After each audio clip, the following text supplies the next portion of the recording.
Hola, buenas noches a todos, a todas, a todes. Bienvenidos y bienvenidas al Centro Cultural de España, a este proyecto Armarios Abiertos, que es un proyecto de toda la red de centros culturales de España en América Latina y que es un proyecto que cada edición pretende investigar, analizar determinados aspectos de la comunidad LGBT en la región.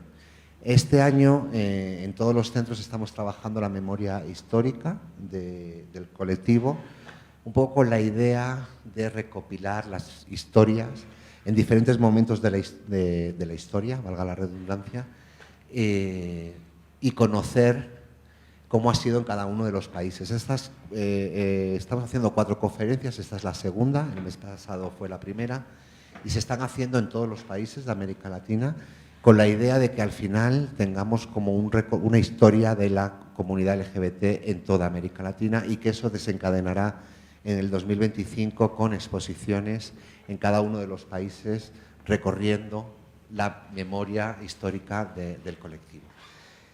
Para llevar a cabo estas 4 mesas contactamos con Edgar Solís, a quien todos conocéis, y agradecemos muchísimo que aceptara el reto. Digo el reto porque no es fácil, hay momentos de la historia, como ha pasado con otros, como con las mujeres, que el colectivo no está en la historia, ¿no? Y a veces no ha sido fácil encontrar información de determinados momentos históricos, ¿no? La primera conferencia hacía referencia a todo el periodo precolonial y el día de hoy vamos a hablar sobre el periodo colonial y virreinal aquí en Bolivia. Quiero agradecer muchísimo a Mónica y a Ronald que también aceptaran acompañarnos el día de hoy. También va a estar Yosmane, pero Yosmane está de camino, llegará un poquito más tarde. En cuanto llegue se suma a la mesa. Así que yo sin más os agradezco a los 3 y le doy la palabra a Edgar, que nos va a presentar un poco el tema o las temáticas que vamos a tratar hoy y a las personas que nos acompañan. Muchas gracias.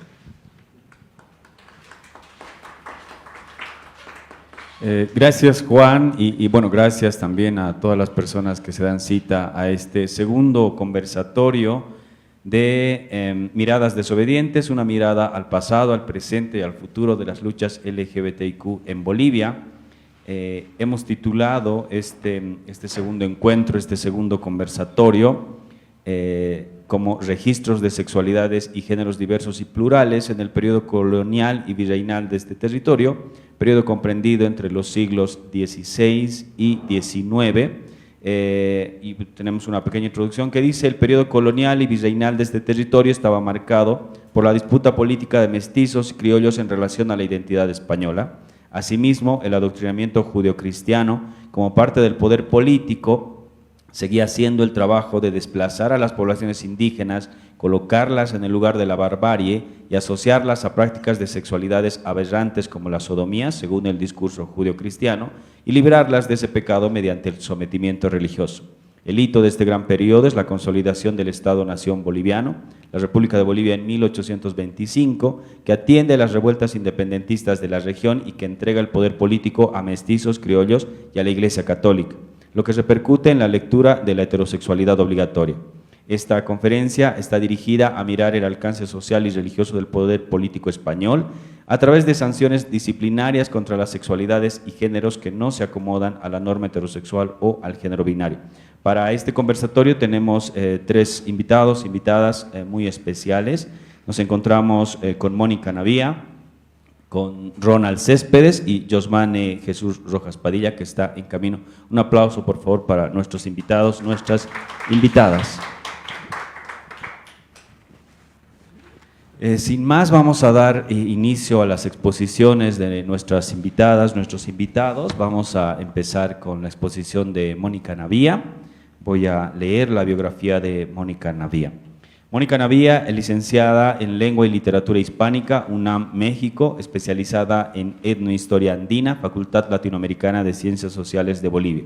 Educación en el Lenguaje y la Literatura y Educación Superior en el Lenguaje y la Literatura, UMSA y Universidad de la Cordillera La Paz. Magíster en Literatura Latinoamericana, posgrado de la carrera de Literatura UMSA y diplomada en Patrimonio Cultural Eclesiástico, Universidad Católica Boliviana. Cuenta con 24 años de experiencia como docente e investigadora en el área de educación en el lenguaje y la literatura, en la educación sistemática desde la dimensión de la filosofía hermenéutica.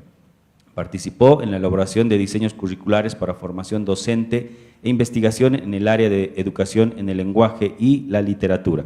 Ha dictado clases sobre sociología de la imagen en la Universidad Católica Boliviana. Tiene 30 años de experiencia en edición de textos educativos, literarios e institucionales. Participó en la producción editorial de las revistas Encuentro, Revista de Lenguaje y Literatura, Estudios Bolivianos, Ciencia y Cultura y actualmente la Journal de Comunicación Social y Temas Sociales de la UMSA. Ha publicado los libros El sonido del silencio, Fotografías de Doroteo, reflexiones sobre una experiencia de lectura, relatos autobiográficos de estudiantes universitarios de Bolivia, Las damas travestidas de Charcas, 2017, Retratos del alférez, Doña Catalina de Erauso, 2016, Lejos del tiempo, cerca de casa, 2015 y Todo comenzó de nuevo, Memorias de octubre, 2004. Justamente la exposición que Mónica nos va a ofrecer en este conversatorio se llama Las damas travestidas de Charcas. Un aplauso para Mónica. Bienvenida, Mónica.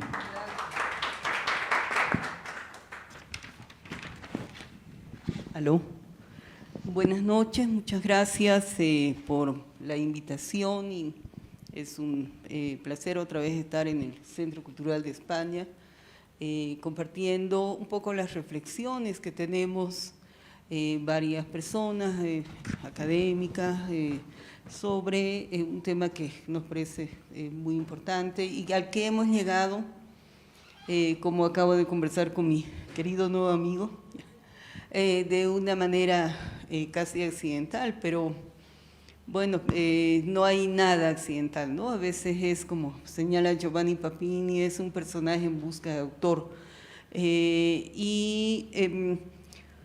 El modo como yo llegué a este tema es a partir de un documento colonial.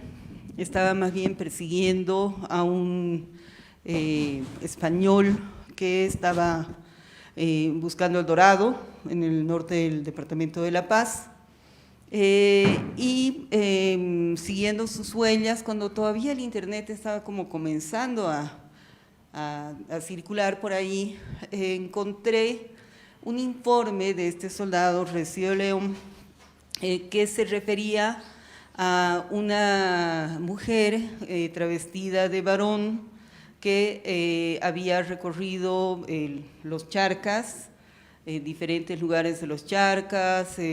Primero estuvo arriba, en Colombia, Medellín, y participó en la guerra contra los araucanos en Chile. Allí vivió bastantes años, como 12, y luego pasó al territorio actualmente boliviano, estuvo en la Villa Imperial de Potosí, estuvo en Sucre, en La Plata, estuvo en Cochabamba, y también justamente con este soldado español y otros realizó un viaje, una expedición más que realizaban los españoles, pues en busca de tesoros, ¿no?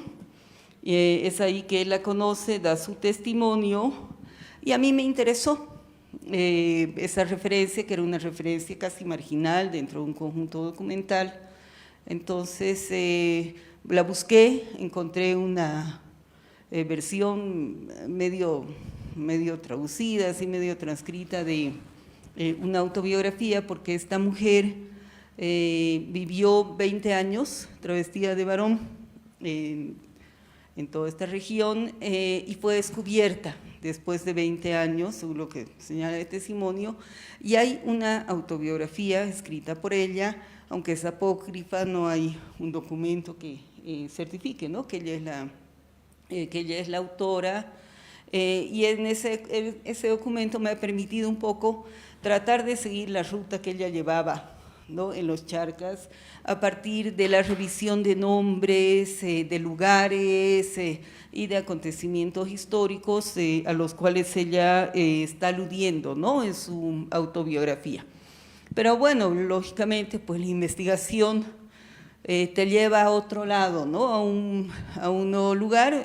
Realicé mi tesis de maestría sobre la presencia de Catalina de Erauso, que tenía varias identidades.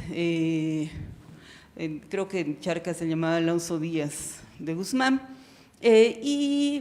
Comencé en el trabajo de revisión documental, comencé a encontrar a otras mujeres que tuvieron lo que yo llamo como un gesto similar. Entonces voy a leer algunos fragmentos de uno de los escritos y con todo gusto también pueden revisarlos, obviamente están en internet. El artículo de los retratos de la monja alférez y este otro que se ha ocultado y que está aquí en el piso, que es Las damas travesías de Charcas. Este fue publicado en Estudios Bolivianos de la Facultad de Humanidades y en la revista Ciencia y Cultura de la Universidad Católica Boliviana, no sé cómo ya. Pero bueno, lo que me interesó un poco fue que en esta nueva etapa de la investigación, o en realidad parte de esta investigación, comencé a encontrar historias de mujeres en documentos de archivos, es decir, historias documentadas de ellas, como por ejemplo de Catalina Erauso. Hay un montón de documentos firmados por ella en España, que están en el archivo de Sevilla. En México, acabo de hacer un recorrido por archivos de México y he encontrado documentación de ella, y sobre lo cual ahora estoy trabajando, de crónicas locales que tienen una especie de frontera, ¿no?, entre lo ficcional y lo histórico, ¿verdad? Pero me pareció muy interesante poder recuperarlas también como parte de esta documentación sobre mujeres travestidas. Entonces, lo que yo noté es que estas mujeres, a las que encontré, son 10 mujeres, tienen en común que por diferentes motivos, en este caso vestir con disfraz de hombre o con disfraz de indio, resistieron posiblemente ante lo que Jesús denomina la experiencia de esa condicionalidad del deseo masculino. Algunas pasaron descubiertas, entonces siguiéndolas, ¿no ve?, me di cuenta que algunas fueron descubiertas. Catalina Erauso 20 años después, ¿no ve? Otras pasaron desapercibidas, ¿no ve? Es decir, se sabe de ellas de alguna u otra manera después, ¿no ve? Y los desenlaces han sido diferentes. Mujeres como Catalina Erauso, que fue descubierta vestida con el hábito de hombre, seguramente por los nexos que ella tenía económicos y sociales. Ella era vascuence y había un fuerte poder, ¿no?, económico y político de los vascongados en Charcas. Entonces ella logró zafarse de la ley y una vez descubierta regresó a España vestida en hábito de monja, retornó al hábito de monja porque ella inicialmente era monja, huyó del convento y para vivir de hombre, vivir como hombre aquí en Charcas. Entonces, en el caso de ella, por ejemplo, ella fue descubierta, pero no recibió ninguna sanción. Y hubo casos de mujeres, y menciono una de ellas, ¿no ve?, que fue cruelmente tratada por el hecho de haberse descubierto su identidad genérica. Entonces, hay otras mujeres, como por ejemplo, que se travestían de hombres por motivos circunstanciales, por ejemplo, esclavas, que recibían la orden de vestirse de india, para realizar alguna actividad, ¿no ve?, de parte de las personas para quienes trabajaban, y otras que tenían transgresiones de diferentes estilos, como por ejemplo una de ellas, que era el de encontrarse con un amante. Entonces disfrazada de indio para disimular, y a pesar de lo cual, pues todo el mundo se daba cuenta que era doña Beatriz, que andaba circulando por Charcas, ¿no?, con el hábito de indio. Entonces, me da la sensación de que, claro, es un momento, digamos, en el que lo que llaman Elías, ¿no?, ese paso de civilizatorio, ¿no ve?, recorre también Charcas y son espacios permisivos que están muy relacionados. Por ejemplo, Catalina Erauso está muy asociada con la época del barroco, y hay muchísima evidencia literaria, por ejemplo, Lope de Vega o Pérez de Montalbán, que escribe una comedia sobre ella, etcétera, ¿no? Se convierten en figuras más bien públicas y muy bien recibidas en España. Tanto es así que cuando Catalina de Erauso regresa a España y llega, ¿no ve?, a España, es autorizada por la corona para continuar vistiendo de hombre y para mantener el nombre de varón, ¿no? Ella circula varios espacios sociales y es recibida como algo exótico, como algo llamativo, visitan, la invitan por aquí, por allá, hay descripciones sobre ella, ya a su retorno a España.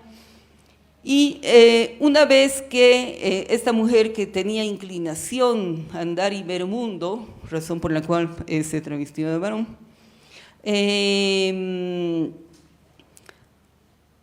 solicitó en España cambiar su identidad genérica ante la ley, y el rey autorizó que ella se llame Antonio de Erauso, y luego solicitó retornar a América, pero esta vez no hacia Charcas, sino a la Nueva España, actual México, donde vivió el resto de su vida y trabajó como trajinante, como de hecho lo hizo aquí en Charcas, ¿no? Después de haber sido soldado, por supuesto, y un soldado violento. Entonces, por ejemplo, en el caso de Catalina de Erauso, puedo yo encontrar este disfraz autorizado, ¿no ve?, por la institución, es decir, ella es aceptada, ¿no ve?, el Estado no la toca, los reyes no la tocan, la Iglesia no la toca, y la Inquisición no pasa por ningún momento sobre su cuerpo, ¿no ve? Dentro de las relatos más bien crónicas, ¿no ve?, encuentro en Arzanz de Urzúa y Vela dos retratos sobre algunas mujeres, por ejemplo, dos doncellas naturales de esta villa, y lo demás que sucedió durante el corto gobierno de don Luis Pimentel, quien fuera justicia mayor de la Villa Imperial, y es un retrato, entre comillas, de un femenil suceso de doña Eustaquia de Sousa y Ana de Urinza, potosinas, que llegaban a este punto a los 13 años de edad con más inclinación a empuñar las armas que a tomar las almohadillas. Y entonces es una belleza este relato que hace Arzanz, porque ellas en hábitos de hombre circulan por las calles de Potosí, se enfrentan, no ve, a varias personas, matan a uno en una ocasión y finalmente se van de viaje hacia Lima y también hacia Buenos Aires, ¿verdad?, a dar vueltas de la única manera que ellas tenían, ¿no ve?, que era en hábito de varón, porque como mujeres no podrían haber realizado ello, ¿no? Entonces es una maravilla la historia, la descripción que tiene Arzanz de estas mujeres. Luego hay otra que es una maravilla también de Arzanz, que se llama Doña Clara Cabanillas de la Rúa. Era una mujer hermosísima en extremo, quien llevaba en su haber la muerte de 6 amantes. Un episodio la va a colocar en un duelo con un caballero peruano que vivía en la Villa Imperial, ¿verdad?, por los amores de una mujer que se llamaba Doña Clara la Achacosta. Y esta mujer interviene disfrazada de varón, ¿verdad?, en venganza contra don Luis, que es un hombre que la ha pretendido descortés y falto de entendimiento hacerse dueño de mi voluntad y mi hacienda. Luego María Luisa Sux, una historiadora boliviana muy importante, presenta 2 historias de 2 mujeres también con disfraz de hombre o hábito de varón. Una de ellas se refiere al amante, es en una documentación o una información de 1635 sobre los abusos del teniente del corregidor Gaspar González Pavón, que es acusado de ejercer violencia en la cárcel de la Villa Imperial de Potosí, que es así, era un terrible. Y este hombre tenía un amante que se llamaba doña Isabel de Arbieto, que era una dama de Charcas, y ella era hija legítima de un caballero de Charcas, propietario de minas, ¿verdad?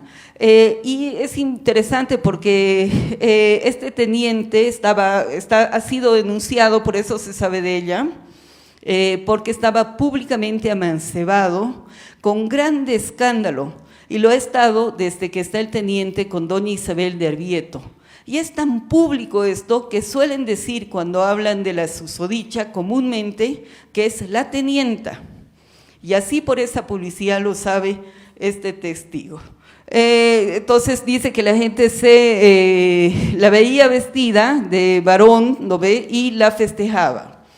Otro caso, mencionado también por Arsanz, es el de una mujer a la que Arsanz denomina la atizadora de todo mal, y que fue apresada y azotada públicamente por este famoso teniente, además es una historia relacionada, Gaspar González Pavón, y que salió libre y cometió una serie de fechorías. Era una mujer terrible. Finalmente termina, como en todas las crónicas de Arsanz, ¿no ve?, con un final moralizante. Es una mujer maravillosa. Hay otro caso que ese me interesa muchísimo, no sé si se lo puede ver porque yo ni siquiera me he fijado en esto, van a disculpar. Esa es la firma de Catalina Erauso en un documento de Sevilla. A ver si podemos avanzar un poquitico. Bueno, eso es parte del documento, un legajo, ¿lo ve? Un memorial, creo que es cuando Catalina, ese es una ilustración que se hizo, se conoció la historia, luego posteriormente porque fue publicada en 1825 por un español en París, originalmente en francés, y pasaremos a la siguiente. Y esta ilustración corresponde pues al único retrato que se hizo de ella, que era atribuido a un pintor español, Pacheco, y luego fue atribuido a otro pintor, Hans van der Hammer, que era un pintor florentino, sobre el cual justamente Lope de Vega menciona que era tan fea que tenía cara de pedo. Pasaremos, por favor.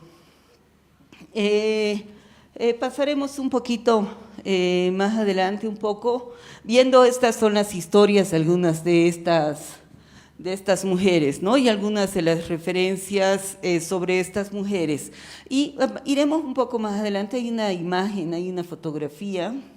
Esta fotografía que me interesa muchísimo es un documento que se encuentra justamente en Sucre, y que es esta mujer que tenía un amante, y conocemos su historia porque fue asesinada por el esposo celoso, y el esposo le inicia un juicio al amante. Entonces ella no puede hablar porque ella ha muerto. Entonces lo que me parece súper interesante, digamos, aparece una nota al pie de página que está en Arsanz, y luego la podemos encontrar en una edición comentada de Arsanz. Lo que me parece interesante es que, a pesar de que Beatriz, que era la que se disfrazaba de indio para encontrarse con el amante, ¿verdad?, no puede hablar, es una mujer que recobra la voz a partir de las otras voces, ¿no?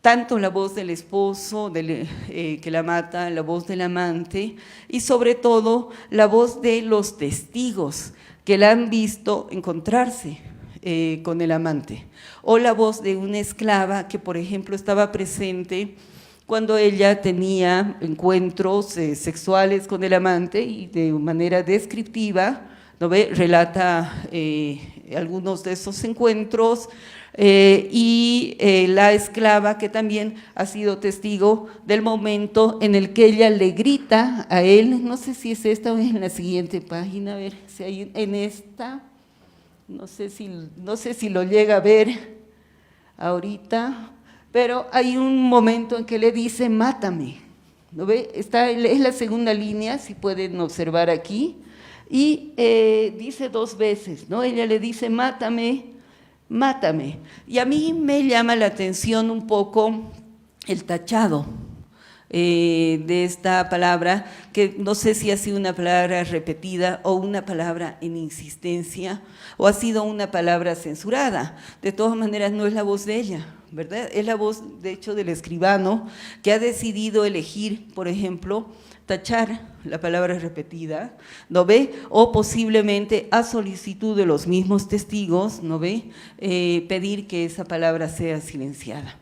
Y la siento como una metáfora de estas voces que han sido silenciadas, pero que el acto mismo del silenciamiento, esta tachadura, ¿no ve? Más bien intensifica su palabra, ¿verdad?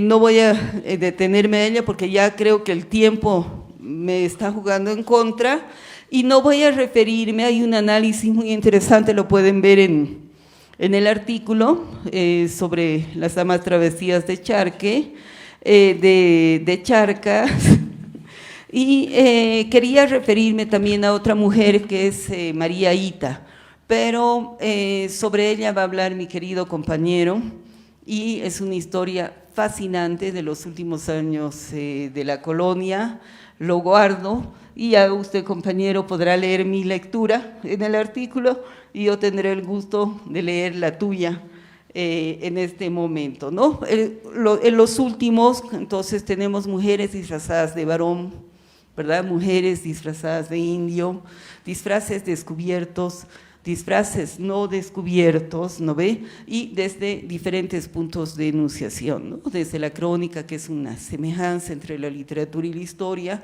y también desde los documentos coloniales, como por ejemplo este juicio sobre la muerte de María de Arbeid. Muchísimas gracias y aquí lo dejaré.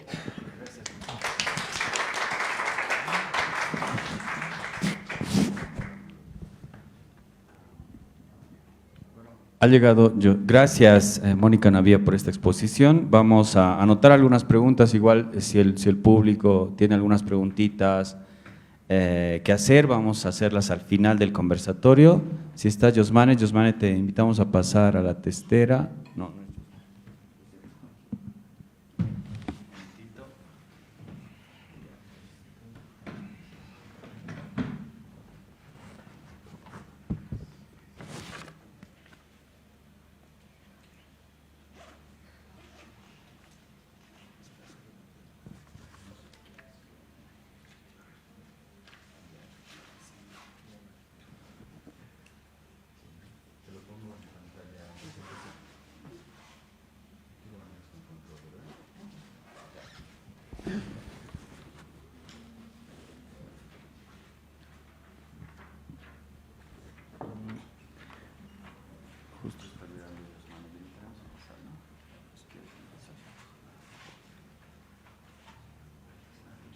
¿Cómo estás, Yosmane? Adelante, te invitamos a pasar al…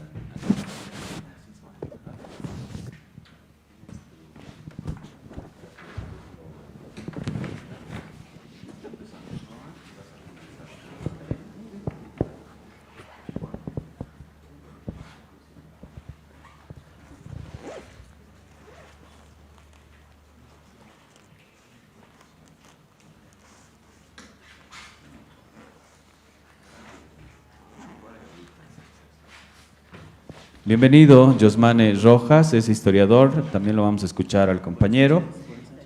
Y en este momento vamos a escuchar la exposición de Ronald Céspedes Barriga.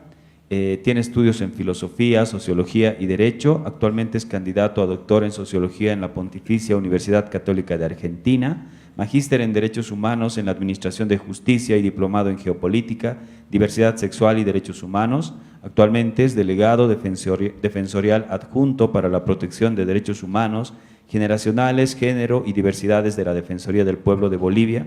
Sus áreas de investigación son estudios LGBTIQ, la sociología jurídica y la criminología social, entre otros. Un aplauso para Ronald Céspedes.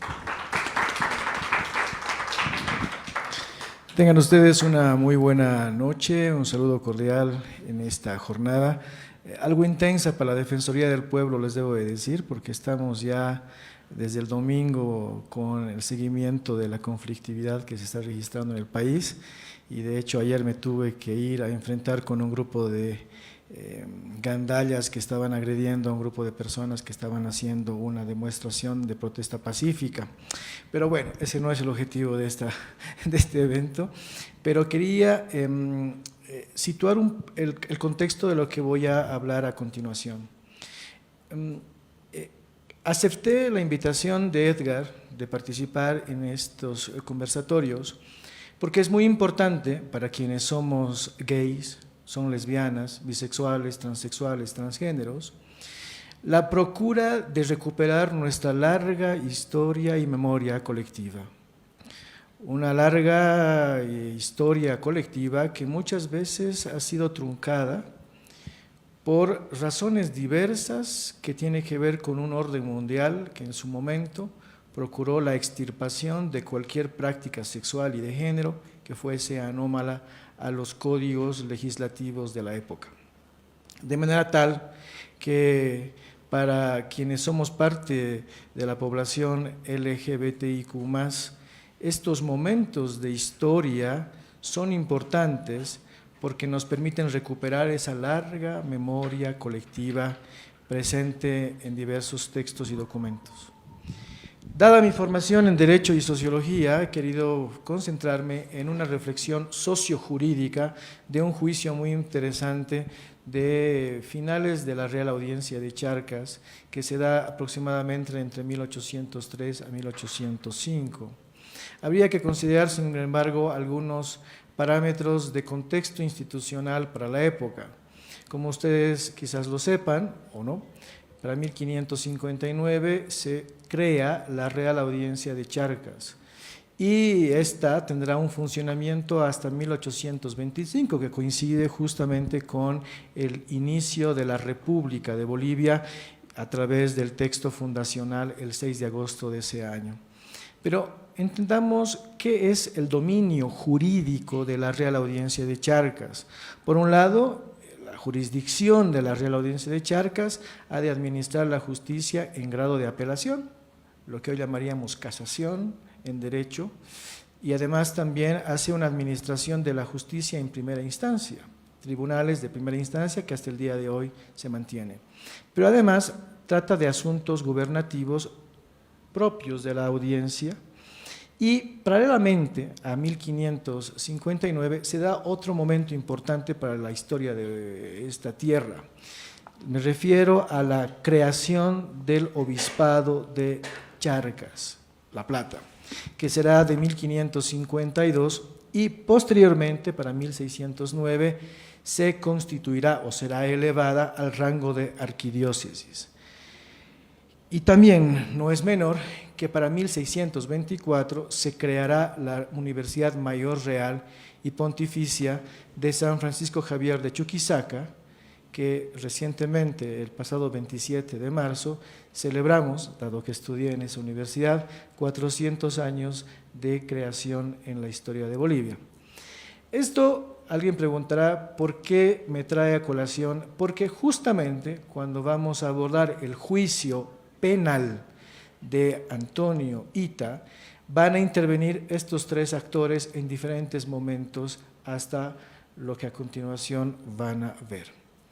Por un lado tenemos un expediente, un legajo de 1803 que titula así: expediente seguido por doña Martina Bilbao y Valverde contra don Antonio de Ita por casarse con doña Martina siendo mujer. Claramente aquí no se va a hablar de la categoría transexualidad o transgenerismo, pero aquí sobresalen dos parámetros importantes en términos legales. Estamos hablando de una mujer que contrajo matrimonio con otra mujer que en términos del caso había simulado ser hombre. Este caso, analizado en el contexto jurídico de la época, tiene varios antecedentes que no son menores.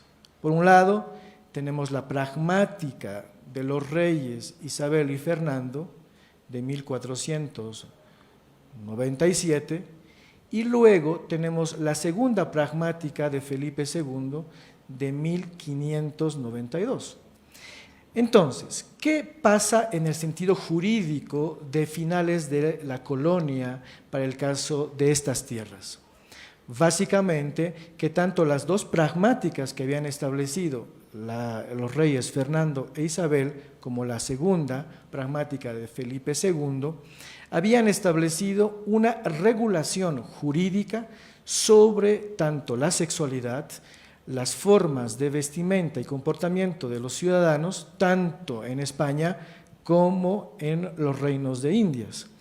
Por tanto, nos encontramos frente a una evidencia jurídica en la que la regulación sobre materia de sexualidad, corporalidad y otras tenían estos antecedentes jurídicos que, baste para el caso de la Real Audiencia de Charcas, debían de ser claramente tutelados e implementados.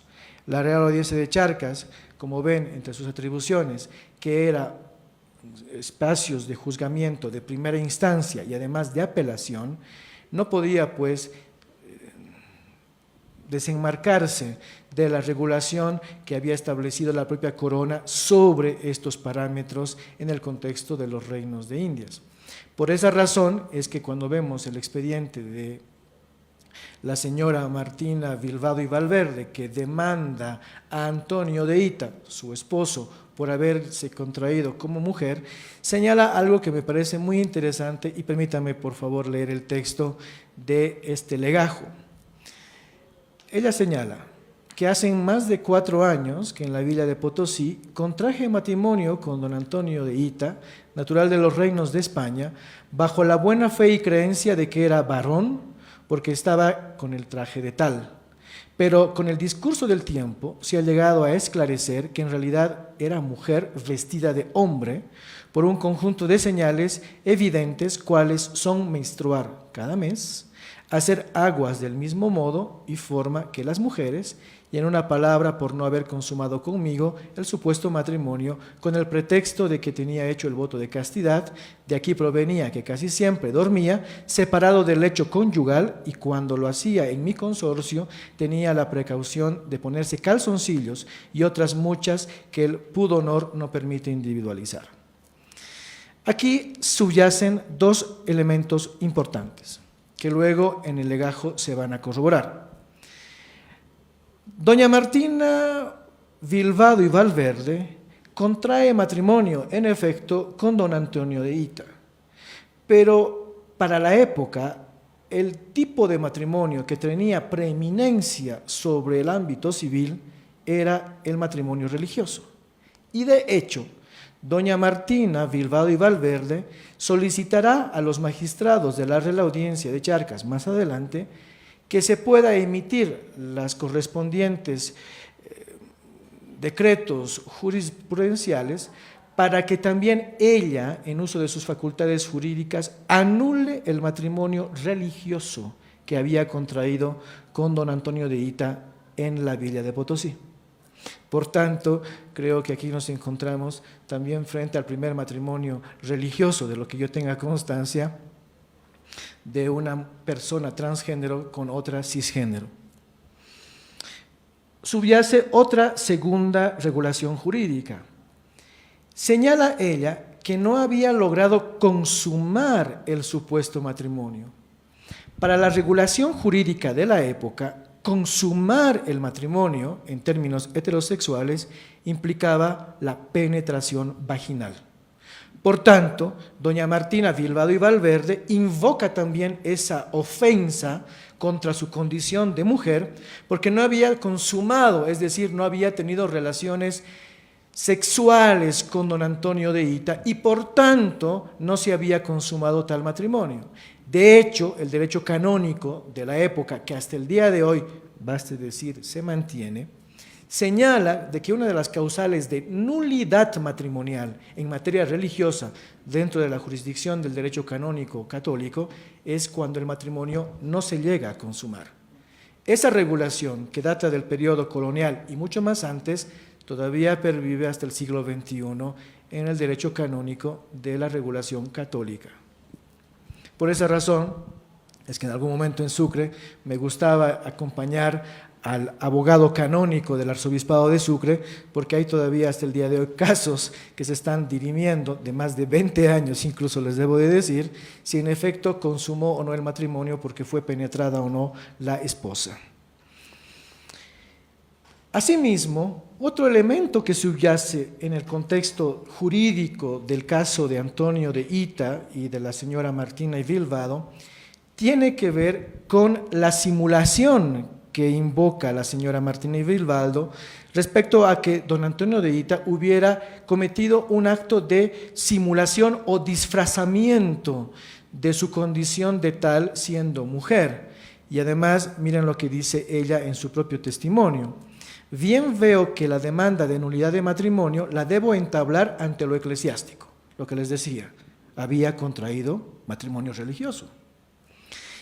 A quien es peculiar conocer de esta causa como puramente espiritual. Aparentemente, para el contexto y el testimonio de doña Martina Vilvaldo y Valverde, podría haber sido que inicialmente pensaba que dado que tenía jurisdicción eclesiástica sobre el matrimonio religioso, el obispado de Potosí, porque además el arzobispado tenía dominios sobre esos territorios, podría haber pensado de que entonces tenía que resolverse en un asunto eclesiástico de derecho canónico, pero ella entiende, y más adelante lo dice, que también entiende que hay un grave delito del disfraz de traje del citado, y por tanto ella considera, a través de sus abogados, que debe también de presentar el caso como demanda en materia civil, que luego termina siendo en materia penal, les debo de decir. Y además invoca un elemento interesante, que de seguro lo podríamos analizar en otro momento. Ella señala que además su esposo se encontraba irregularmente en estos territorios porque no tenía el pase y licencia para llegar desde el Reino de España hasta estas tierras. Es decir, era un ilegal. Un indocumentado, diríamos, en esta época. Otro contexto y criterio jurídico. También en el legajo de doña Martina Vilvaldo y Valverde contra su esposo Antonio de Ita, señala además que se mande a hacer reconocimiento judicial del sexo de su esposo. Ella hace un requerimiento jurídico.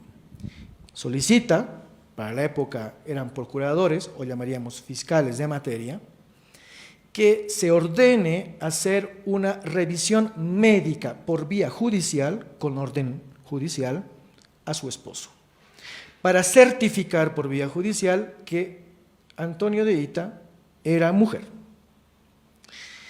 Más adelante, en el mismo legajo, se señala que además, visto el contenido del antecedente declaración, es decir, de esta, los magistrados de la Real Audiencia de Charcas conceden parte de la medida cautelar, ordenar a que se le haga la revisión correspondiente para verificar el sexo de su esposo. Este, aunque no se puede ver de manera tenue, es el informe de los médicos que certifican el sexo de Antonio de Ita. Y este documento dirá lo siguiente: señalará que es verdadera mujer, cuya natura la tiene completa con todas las partes de la generación externa, y cuando dice que en ciertos casos indecentes se sobrepuja a la parte pudenda una especie de carnosidad semejante al miembro viril, este, a un dado caso, es el clítoris, propio de la parte pudenda de la mujer, pero no cosa extraña a su naturaleza.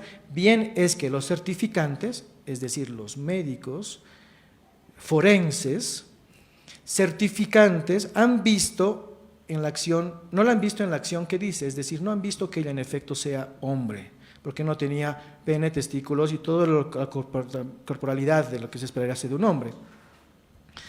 Además, que señalan que en efecto tiene una configuración de mujer, que las extremidades inferiores son rotundas, es decir, es algo robusto, los huesos son inmunizados, largos de ningún modo propio a los hombres, las mamas completas que no difieren en nada del sexo excepto que están algo aplanadas mediante la continua comprensión.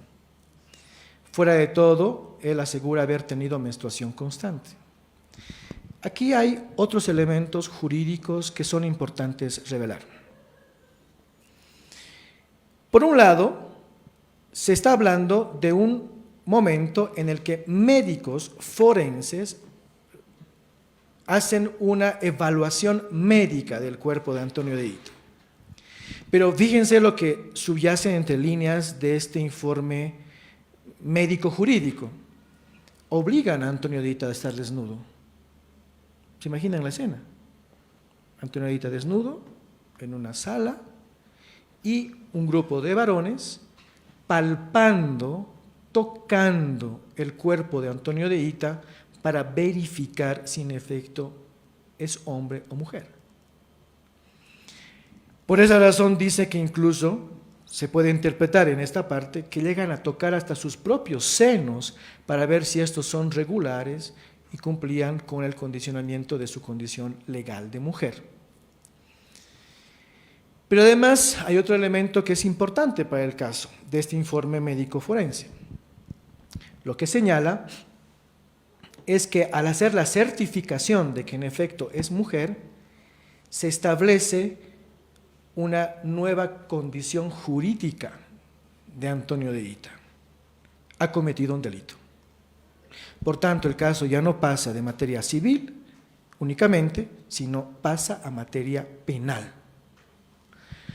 Y en ese contexto es que José Manuel Malavia, quien es procurador de pobres en materia criminal, hoy llamaríamos un abogado público. De hecho, aquí en el Estado tenemos abogados públicos. Cuando alguien no tiene recursos, puede ir a esta instancia del Estado y se le entrega o se le da un abogado gratuito. Para la época era un procurador de pobres. Este dice algo que me parece muy interesante. Ya voy concluyendo, no se preocupen. Y esto me parece interesante por dos razones, que luego les voy a comentar, pero las voy a leer. Hasta la actualidad, según entiendo, no aparece contra mi representado otro delito que el haberse descubierto, a petición de su consorte, doña Martina, y a virtud de los reconocimientos mandados hacer por vuestra excelencia, que tiene todas las cualidades y sexo mujeril, cuando su manejo, su traje, su reputación y sus aserciones eran contrarias, y de cualquier modo que sea no se encuentran en nuestros cuerpos diplomáticos unas disposiciones que demuestren los quilates de este delito para reputarlo en la prisión que sufre por uno de los más enormes y de más alto grado. ¿Qué es lo que está diciendo el abogado público de don Antonio de Hita, el doctor José Manuel Malavia? Que si bien es cierto, Antonio de Hita es físicamente mujer, siempre había vivido como hombre y se comportaba como tal, se vestía como tal, lo reconocían como tal. Miren, aunque les sorprenda, esta argumentación jurídica que hace José Manuel Malavia se adelanta a los siglos en materia de derecho, porque lo que está diciendo es lo que hoy argumentamos también para los derechos de las personas transexuales y transgéneros, como por ejemplo en la materia de feminicidio.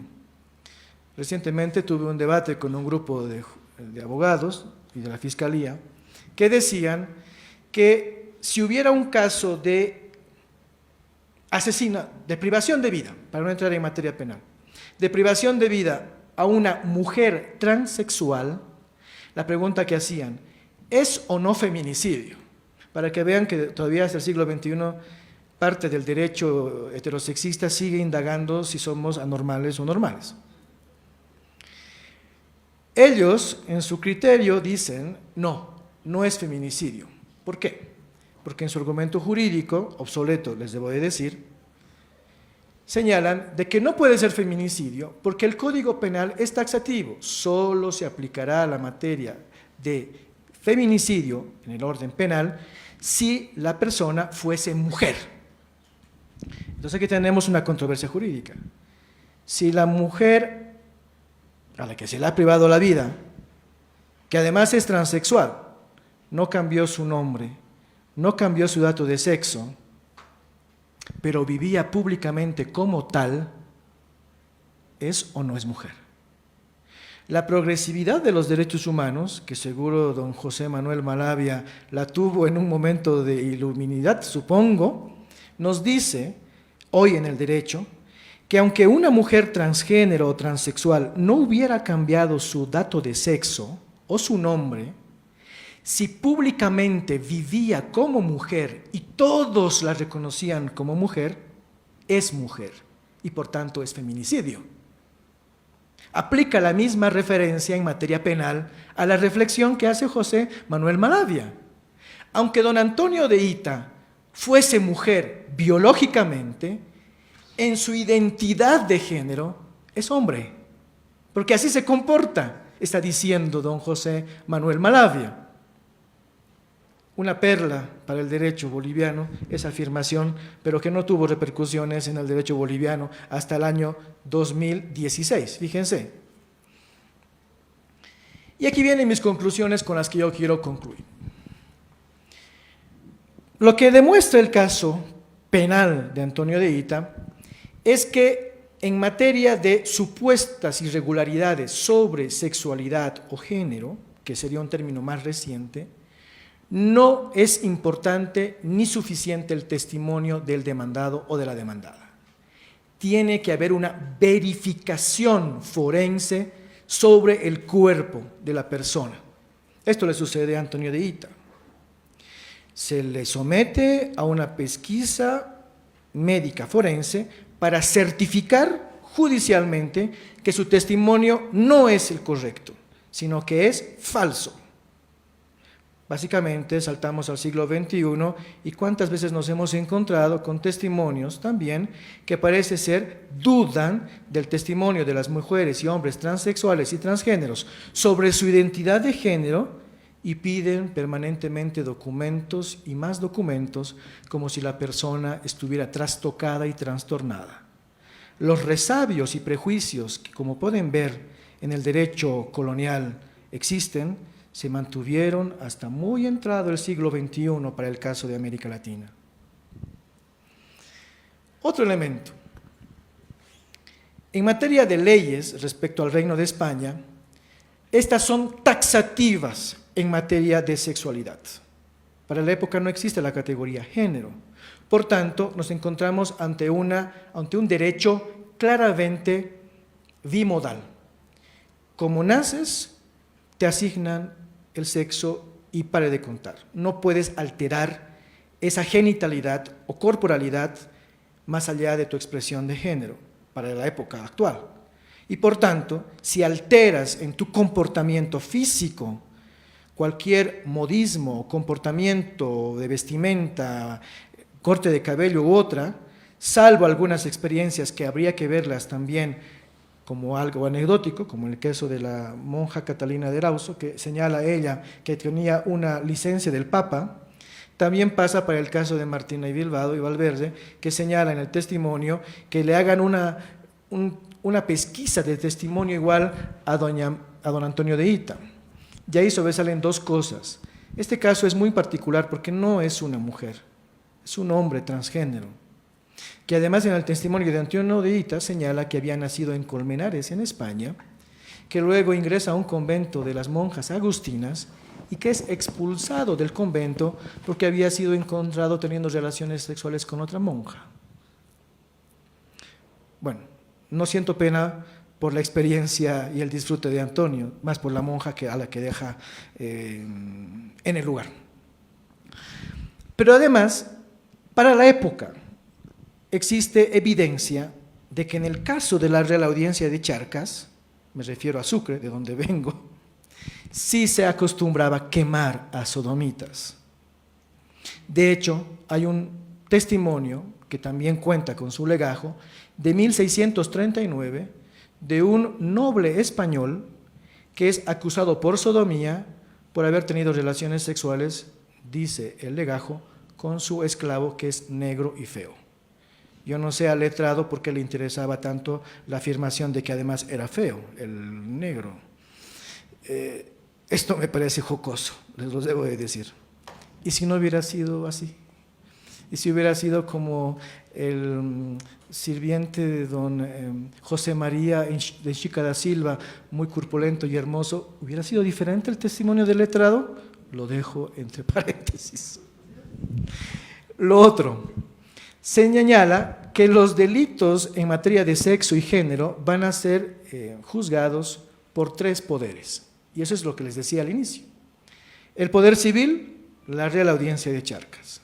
El poder religioso, la Iglesia Católica con su arzobispado. Pero además, el poder científico, la academia. Porque estos médicos forenses, al igual que el abogado de los pobres, don Juan Manuel Malavia, fueron estudiantes de la Universidad Mayor Real y Pontificia de San Francisco Javier de Chuquisaca. Habían estudiado medicina y se habían especializado otros en derecho. Como ven, una universidad de 400 años tuvo mucha tela de formación en el contexto de Bolivia. Y quiero concluir con este epílogo, y les pido disculpas si me he extendido.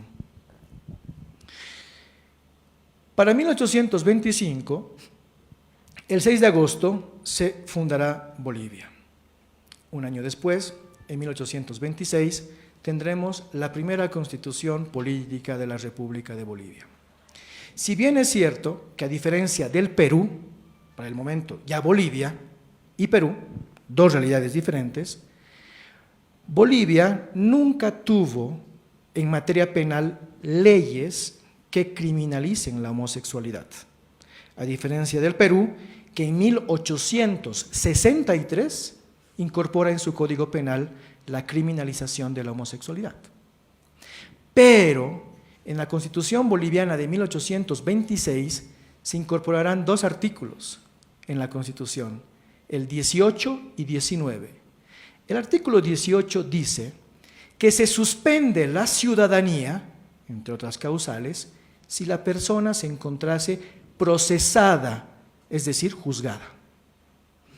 Y el artículo 19 de la Constitución de 1826 dice que se pierde la ciudadanía si la persona hubiera sido encontrada culpable y condenada.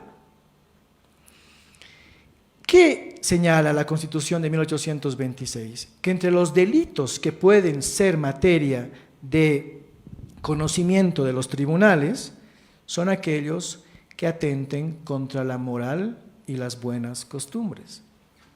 Y en nombre de la moral y las buenas costumbres, parte del siglo XIX y XX de Bolivia, casi tenemos una inexistencia de visibilidad de personas transexuales y transgéneros, lesbianas, gays y bisexuales.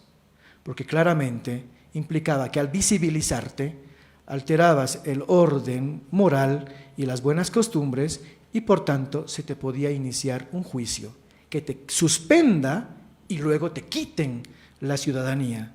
Y para la época del siglo XIX, la ciudadanía es muy importante porque es un valor de clase social.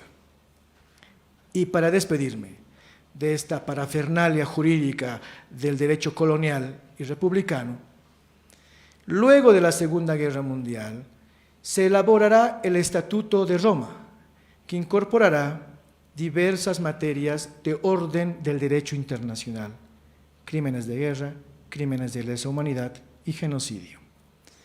El Estatuto de Roma, en el acápite de crímenes de lesa humanidad, reconoce que también es un crimen de lesa humanidad perseguir a grupos en razón de género.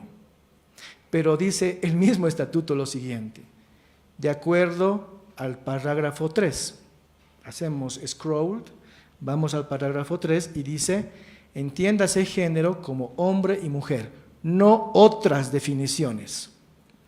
Esto me sorprende porque bien sabido fue que durante la Segunda Guerra Mundial no solamente se diezmó y se aniquiló al pueblo judío, sino también a una gran cantidad de homosexuales, hermanos nuestros, que tuvieron que ser asesinados.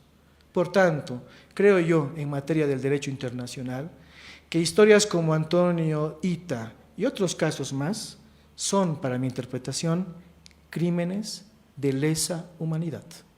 y espero en un futuro, quizás yo no lo vea, pero las nuevas generaciones de gays, lesbianas o trans, que igual entren al derecho, que lleguen a ser magistrados y fiscales, que logren modificar el Estatuto de Roma, para que también la persecución histórica que se tiene contra quienes somos gays, lesbianas, bisexuales, transexuales, transgéneros, al aniquilamiento de nuestros cuerpos, a la permanente masacre, violencia a la que somos sometidos, a su tiempo sea un crimen de lesa humanidad, porque lo es y siempre lo fue.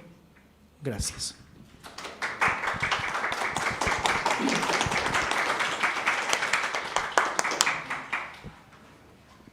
Gracias, Ronald. En un momento vamos a continuar.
Continuando con este segundo conversatorio de Memorias Desobedientes, viendo, mirando, reflexionando el periodo colonial, nos encontramos ahora con Josmane Jesús Rojas Padilla.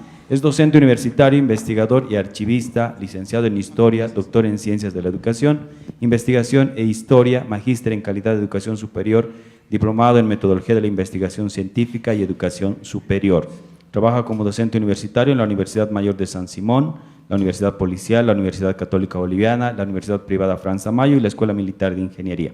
Ha publicado varios folletos y artículos de prensa y es autor de los libros Sin Carabineros no hay revolución, Introducción al oficio del historiador, Metodología de la investigación histórica, Historia institucional de la Comupol SRL y Policía Boliviana, su historia.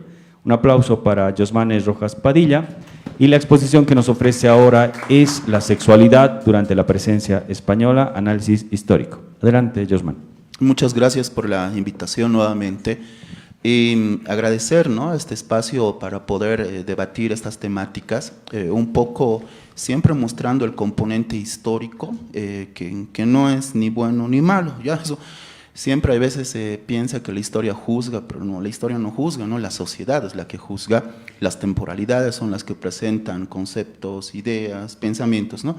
Pero hay veces también solemos olvidarnos que así las temporalidades parten de lo que es la mentalidad, ¿no? Y eso es lo que vamos a tratar de entender en este periodo. Bueno, de hecho, yo le puse presencia española porque analizando, ¿no?, las características de este periodo no es colonia, de hecho no se nos designaba como colonia, pero popularmente se ha ido manejando, ¿no? Al presente todos lo llaman colonia, pero también hay que analizar que no éramos colonia, ¿no? Y las características en las cuales funcionaban eran diferentes a los territorios británicos, los territorios portugueses, holandeses y franceses, ¿no?, que tenían otro tipo de organización. La sexualidad es un concepto reciente que podemos encontrar en el siglo XIX y XX más que todo, ¿no? Y en el siglo XXI con las transformaciones que conocemos hoy por hoy, ¿no? Y si partimos de esta percepción, ya está normado, reconocido e incluso incorporado dentro del léxico de la población. Y de hecho, hoy por hoy hablar sobre sexualidad no es lo mismo que hablar en el siglo XIX, ¿no?, cuando el concepto estaba empezando a ser asociado por la población. Y esto es importante porque así como la palabra fue, ¿no?, incorporándose paulatinamente, también la percepción sobre esta idea, ¿no? Tenemos por un lado la España que está llegando a nuestro continente y por otra parte la población americana, ¿no? Y de hecho esto nos presenta dos miradas que hay que analizarlas bien, ¿no? España también está saliendo de otro proceso, podemos remontarnos al Imperio Romano, donde ha sido impuesto también, ¿no? Maneras de comportamiento, reglas, ¿no? Y si hablamos de la población originaria de la península ibérica, también nos topamos con otra realidad, ¿no? Entonces los españoles han tenido también la influencia árabe, y ese es ese punto importante, ¿no? Si analizamos acá, todo lo que ellos van a matizar en nuestro continente es el resultado también de esa mirada de búsqueda de identidad como imperio español, primero reino y después imperio español, y mostrarse igualmente políticamente como poderoso frente a los otros imperios, ¿no? Que estaban surgiendo. De hecho, varios de los comportamientos se analizan a partir de la mentalidad y se comprueban, ¿no? Hay veces desde el presente señalamos, ¿no? Que son malos, que deberían ser negativos, pero en su época es como ellos pensaban, ¿no? Y es algo complicado, por supuesto, de entender desde el presente. Los españoles están llegando, nos implantan una percepción sobre lo que ellos consideran la sexualidad y también la nuestra, ¿no? Que en el anterior conservatorio observábamos estas diversidades sexuales que existían, esta percepción entre que es permitido y no permitido, y por supuesto también que transitan entre lo que no es aceptado y lo que es aceptado, ¿no? Dentro del orden establecido Inca, por ejemplo, ¿no? Que tampoco era, recordemos, el paraíso, ¿no? Entonces, a partir de estas concepciones entramos en el análisis terminológico. Es algo que los historiadores solemos hacer para poder entender cómo piensan, entonces hay que entender cómo hablaban, ¿no? En aquella temporalidad. Hay veces se parte de conceptos actuales, ¿no? Económicamente, socialmente, jurídicamente, que no se aplican a temporalidades distintas, ¿no? Es como el anterior charla les decía WhatsApp, ¿no? Queremos entender el término WhatsApp en el siglo XVI, no hay, ¿no? Es otra realidad diferente, ¿no? Entonces, esto nos lleva a algunos conceptos, ¿no? Sodomía, nefando, sexo, amarionado, amariconado o amaricado, ¿ya? Estos son los términos que se emplean en aquella época, ¿no? No hay transexual, no hay transgénero, no hay lésbico, no hay homosexual, ¿no ves? Y es importante entenderlo, porque también así llegamos a ver la mentalidad como se entendía, ¿no? Sodomía, sodomítico, dice el pecado que cae en los hombres, y haciendo unos con otros contra natura y costumbre natural. Ojo, pero en la época no se entendía solo entre hombres, sino también con animales, ¿no? Ocasionado grandes males porque se infama aquel que lo hace, debiendo sufrir la muerte tanto el que lo hace como el que lo consiente. Y la misma sufrirá todo hombre o mujer que tuviese acto carnal con bestia, debiendo además matar a esta, ¿no? O sea, esta normativa se empieza a manejar sobre todo desde el siglo XIII, ¿no? La herencia en el siglo XV y XVI nos va a llegar a nosotros, ¿no?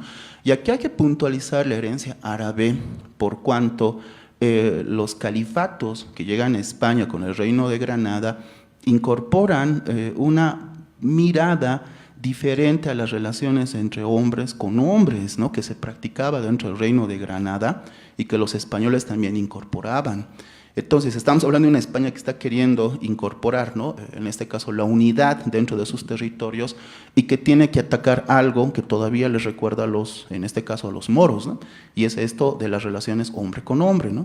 Por ello, el castigar, perseguir, ¿no? Asesinar, matar, no es una cuestión simplemente para mantener el orden, sino para demostrar, ¿no? Que la unidad, ¿no? La construcción, ¿no? De la autoridad española se está cumpliendo.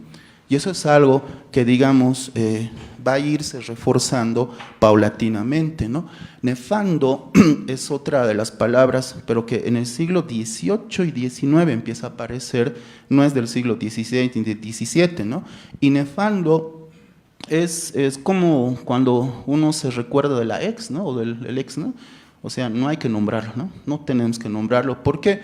Porque es prohibido, porque causa repugnación u horror hablar de ello, ¿no? O sea, mejor no lo hablamos. Entonces, tal vez en el siglo XXI el ex o la ex podría decirse nefando, ¿no? Mejor nefando con ellos, ¿no? Entonces, la palabra es común en el siglo XVIII y XIX, recalco, ¿no? Pero, ¿por qué el nefando? Porque ya no era necesario decir sodomita, ¿no? Ya no, ¿no? O sea, no vamos ni siquiera a mencionar, ¿no? Y peor aún, vamos a mencionar a amariconado o amaricado, ¿no? No vamos a decir eso, entonces directamente nefando, pero es un proceso, ¿no? Y esto del sexo también hay que entender en el siglo XVI, XVII y XVIII, ¿no? No se refiere como tal, por si acaso, al acto sexual, sino solo a la diferenciación. Y aquí hay un aspecto, ¿no?, que hace un momento, analizando el proceso, no es que el licenciado abogado haya tenido, ¿no?, un adelanto a la época, sino que suena un poco feo, ¿ya? Si un hombre se viste de mujer, hay que matarlo, ¿no? Así se entiende en este periodo. Pero si una mujer se viste de hombre, está bien, ¿ya? Está bien, porque según la percepción tomista, supuestamente, ¿no?, cuando nace un hombre es porque se han hecho las cosas bien, así se creía, ¿ya? Y si no se han hecho las cosas bien, entonces nace una mujer, ¿ya? Así se consideraba en este periodo. No podemos generalizar porque es a partir del siglo XVI, XVII sobre todo que se aplicaba, ¿no? Y el XVIII algunos resabios. Entonces, si es que este hombre asumía, ¿no?, los roles que en esa época se le determinaba a una mujer, estaba mal visto, ¿ya? Por cuanto estaba bajando su poderío, su fuerza, su vitalidad, de todos los conceptos que manejan acá. Pero en cambio una mujer no, es contradictorio que se le permita. Y hay casos, ¿no?, que yo estaba revisando que se remontan al siglo XVI, XVII, donde no se han hecho pescar, o si se hicieron pescar, tenían muy buena posición y podían sobornar, ¿no?, a las autoridades.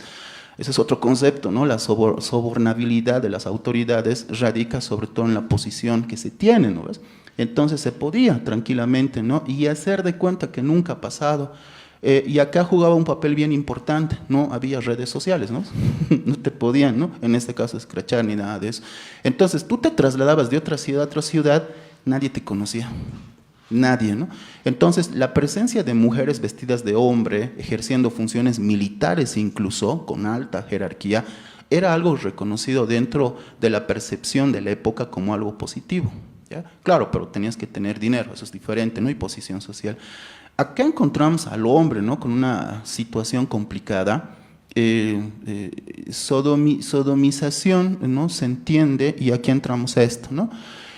La normativa, por supuesto, va cambiando. Encontré las 7 partidas del sabio rey Don Alonso el IX, ¿no?, que es mencionado reiteradamente en la bibliografía que revisé, aunque claro, es un poquito más anterior. Podemos encontrar el siglo XII, XI, donde hay referencias a matrimonios entre curas, hermanos con hermanos. O sea, era una práctica durante la Edad Media reconocida, incluso práctica, en este caso económica, válida. ¿Por qué? Porque las propiedades se quedan en la familia, ¿no ves?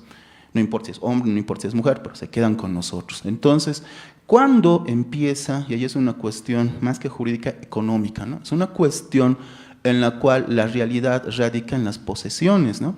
Si la Corona de España, las autoridades pueden procesar a estas personas bajo estos delitos, también gran parte de esas propiedades pasan a la misma corona y también a las autoridades religiosas, ¿no? Aquí tenemos lo que en la mayoría de las revisiones documentales se ve, es esto del testafero, pongámosle, ¿no?, en el siglo XX, generalmente el testafero es que se hace cargo, ¿no? Acá tenemos algunas disposiciones. Quisiera reconocer que la legislación española, si bien en el Código Indiano persiguió, ¿no?, una necesidad de especificar el tratamiento de la realidad, ¿no?, negocios, comercio y todo ello en el continente, pero también estaba sujeto a lo que pasaba en la península. Es una realidad, ¿no?, que no escapa, pero las disposiciones, por supuesto, dentro de lo que son presidencias, gobernaciones, intendencias, partidos, corregimientos o distritos, también estaban en relación a los casos, ¿no? Y es acá donde entro a este análisis. A ver, las relaciones entre hombres y mujeres están aceptadas, ¿no? Están aceptadas, pero hay algunos requisitos. Ser bajo el matrimonio, ¿no? O sea, pueden tener relaciones sexuales, pero bajo el matrimonio. Esa es la primera regla. Segundo, reproducirse, o sea, tienen que reproducirse, ¿no? Entonces, si no se cumplen estos requisitos, son mal vistos. Incluso lo siguiente, ¿no? Ser confesado si existiera placer pecaminoso o no haber sido dados bajo el misionero. Conocemos el Kama Sutra, antes era, o sea, era digamos, algo secreto, ¿no? Ahora con las redes sociales, con el internet lo tenemos hasta gráfico incluso, ¿no? El misionero es, en este caso, la pose sexual clásica, ¿no? Que incluso fue analizada, ¿no? Por ejemplo, algunos juristas del siglo XVII y XVIII, donde se entiende que el hombre tiene poder, tiene que estar arriba, ¿no? Tiene que ejercer el poder. No lo digo yo, sino los análisis jurídicos que se hacían en aquella época, ¿no? Y la mujer abajo. Acá hablamos igualmente del rol de la mujer, ¿no? O sea, supeditado al hombre, ¿no? De hecho, es algo que se pensaba y se aceptaba, ¿no? Obvio, hoy por hoy las cosas han cambiado, ¿no? Han cambiado para bien, pero en este periodo no era así, ¿no? Era diferente. Entonces, si es que esta mujer ha sentido placer, ¿no? Y le ha pedido a su pareja cambiar de posición, está mal, ¿ya? Tiene que irse a confesar. Igual el hombre, ¿no? El hombre ha entrado en el pecado del placer y le ha dicho, no voy a depositar mi semilla en ti, ¿no? Entonces, eso es pecado, ¿ya? Pecado, pecado. Entonces, ¿qué tiene que ser? Irse a confesar. Y acá es interesante, ¿ya? Los cuestionarios que los curas tienen respecto a preguntarles a las parejas en los confesionarios, ¿no? Decirle, ¿has sentido placer? ¿Qué parte te ha tocado? ¿Puedes decirme qué parte te ha tocado? ¿Qué has sentido? O sea, era una especie de confesión, ¿ya? Que implicaba ser físicamente demostrativo, ¿no? Decir, así me ha agarrado, de esta manera me ha tocado, allá abajo ha metido su mano. ¿Por qué? Porque esto implica el castigo, por supuesto, ¿no ves? O sea, tienes que ser castigado porque estás sintiendo placer. Ahora, si hablamos de la sodomita, digamos del pecado de sodomita, es que es placer, ¿o no? No implica el comportamiento del amor, de las relaciones de pareja, de casarse, no, porque está prohibido. Entonces, por eso directamente lo relacionan como un castigo, ¿no ves? Por lo menos ellos, dice, pueden tener hijos, ¿no? Reproducirse como manda la Biblia, ¿no? Pero los otros no van a poder reproducirse, por hecho es pecado. Y eso no significa que está prohibido en la práctica. En la práctica hay casos donde sí se practica la sodomización, sí existen entre nobles, entre esclavos, entre mulatos, entre naturales, o sea, se practica, ¿no? Pero ahí también entra el componente, mientras no te pesquen, está válido, ¿no? Y hay casos, ¿no? En los cuales se ha determinado. Igualmente está el caso de las casas de prostitución o las casas públicas. Sí están reconocidas hasta cierto caso. Igual que ahora, si se ponen a pensar, ¿no? La normativa actual prohíbe, de hecho, ¿no? Estas casas de prostitución, pero existen, están, ¿no? Calle Figueroa, el mismo Alto, la misma 12, o sea, ahí estamos viendo el comercio sexual, ¿no ves?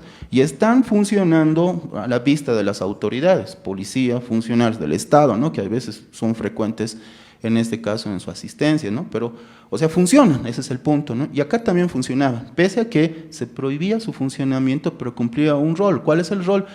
De que no se practique la sodomita, ¿no? No se tiene que practicar. Entonces, ¿qué opciones les damos? Que en este caso puede ser para el servicio de soldados, ¿no? Soldados, ¿no? Pobrecitos, ¿no? Que vienen a la campaña, tienen que volver, tienen que trabajar, ¿no? Se les va a permitir, pero siempre y cuando estén en servicio, ¿no? Igualmente en los extramuros, ¿no? Tiene que ser afuera. Y algo que me llamó la atención para que vean el rol de la mujer, ¿no? Es que también se permite para que no le quiten la pureza a la futura dama, ¿no? Para que esta dama llegue pues pura hacia el matrimonio. Eso es lo que se pensaba. Entonces, esto nos lleva a la concepción de que era, como digamos, un mal necesario para esta sociedad, ¿no? Los prostíbulos. Aunque vean un caso importante en México, en la Nueva España, encontré que había incluso casas públicas donde se practicaba sodomita, ¿no? O sea, es que es el placer lo que se está buscando. Y yo estaba ojeando, bueno, como todo proceso judicial no termina, hay veces, no suele terminar, ¿no? Un cuerpo está aquí, el otro cuerpo está allá, ¿no? Por principio de procedencia no se encuentra. Y no encontré si es que se penalizó, ¿ya? ¿Por qué? A ver, si está amparado bajo una casa de placer, en este caso una casa pública, debería practicarse sodomita, ¿o no? Porque es placer, ¿no ves? Pero no encontré si es que se la penalizó, si es que se la cerró, solo habían las denuncias de que se estaban practicando. Entonces, esto nos lleva, ¿no? a entender una sociedad que está funcionando y por ello, ¿no? La necesidad, en este caso, de por ejemplo, burlar la norma. ¿Cómo burlamos la norma? No haciéndonos pescar. Por ejemplo, en el Virreinato de Nueva España, en el siglo XVII, está el proceso de condena de 11 sentenciados, ¿no? A morir en la hoguera. O sea, el sodomita no era cualquier delito, no era el delito, ¿no? Ante su majestad. Y de esto llama la atención el proceso, dice, 10 estaban vestidos de mujer, entre españoles, negros, mulatos e indios, dice, ¿no? Que habían entrado con ropa de mujer. Entonces, el siglo XVII, XVIII, XIX incluso, y eso me llamó la atención, hay que analizar el ejército libertario, ¿ya? Hay que analizarlo, por eso la mentalidad es importante, ¿no? Comprender cómo piensan en la época. El mismo ejército gran colombiano y el ejército, en este caso bonaerense o de las provincias del Río de la Plata, también tenían prácticas de sodomita, ¿ya? Tenían dentro de los cuarteles. Entonces son estos ejércitos los que establecen muchas de las normativas en las futuras repúblicas y era obvio que tú no podías penalizar lo que estás practicando, ¿no ves?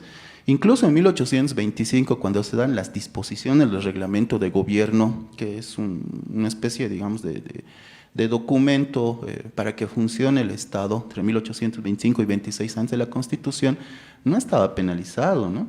Entonces sería contradictorio que las prácticas de ambos ejércitos se penalizaran, ¿no? Y dejaron que se practicaran, ¿no? Y en este caso, la idea, como les decía al principio, ¿no?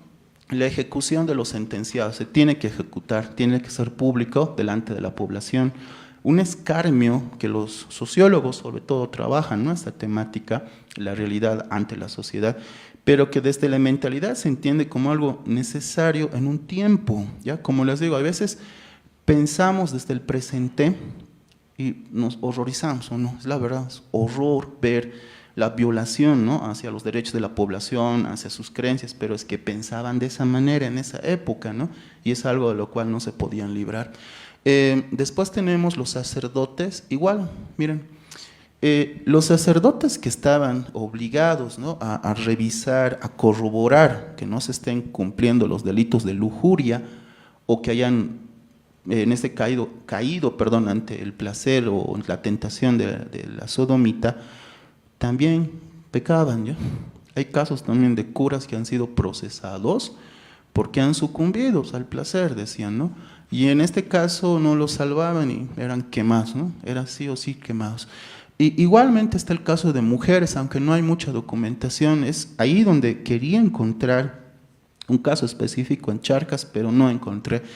Está en el Virreinato del Perú, hasta el siglo XIX, cuando formábamos parte del Virreinato de la Plata, ¿no? Entonces, en ese contexto se encontró el caso de dos mujeres que mantenían relaciones sexuales, que no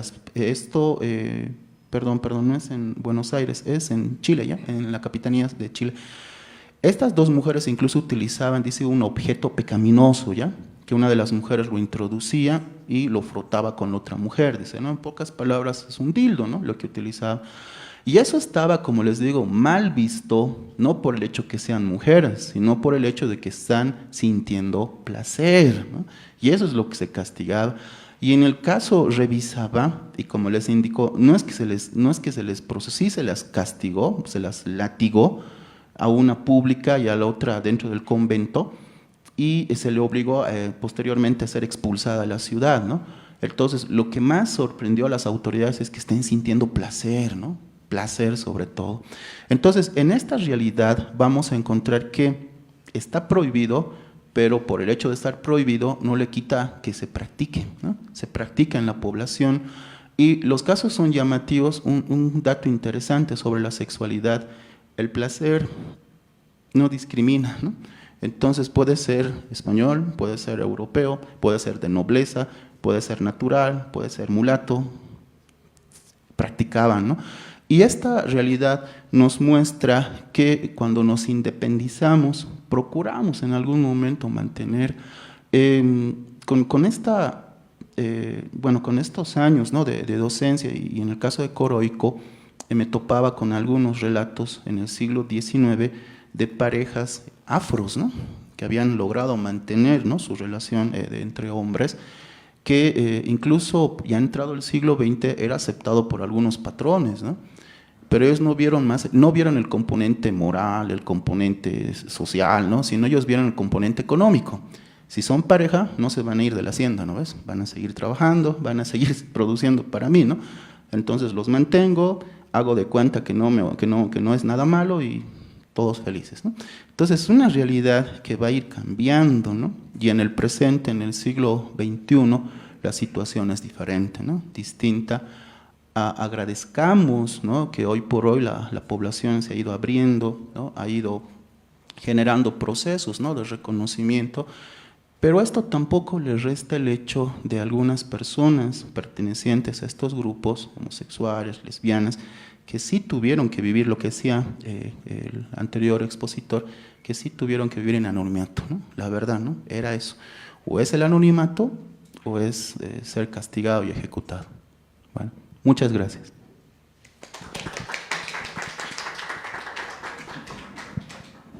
Gracias, Josmane, gracias, Mónica, gracias, Ronald. Vamos a abrir una rondita de preguntas. Antes yo quisiera hacer igual unas preguntitas, igual si el público tiene unas preguntas, prepárenlas.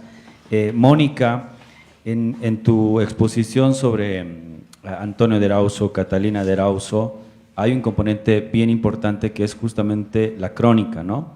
Este documento entre la historia, la ficción, no sé, la narrativa, que es un documento bien muy maleable también, ¿no? Siento.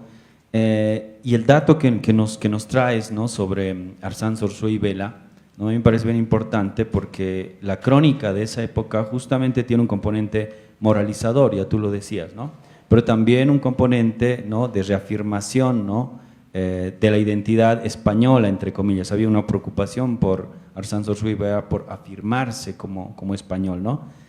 Ahí te pregunto un poco, ¿qué pasa con los otros cuerpos, los otros sujetos inferiores, ¿no?, respecto de las sexualidades o los géneros? O sea, por como podemos leerlos hoy también, ¿no? Arsán Sorsua y Vela tiene estas crónicas de indios sodomitas, por ejemplo.